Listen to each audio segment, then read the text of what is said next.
To use audience templates, you need to select an audience template in the objective-based campaign creation flow in Campaign Manager.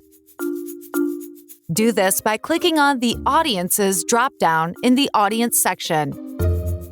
Search for and select an option from the drop-down or click See All Audiences. For See All Audiences, click the Audience Templates tabs at the top of the pop-up window. Select a template from the list and click Select Audience in the top right. Click OK to confirm that this template will replace all current targeting selections. You'll see all the pre-populated targeting selections for that audience template. For example, job seniorities and job functions. To delete the selection, click the close icon next to it. Click Save as Template at the bottom of the section and save as a new template from the drop-down.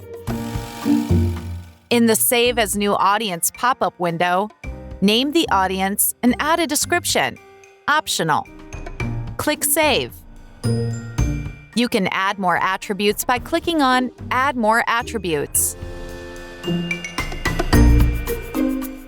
And you can remove attributes by clicking on the X beside the attribute.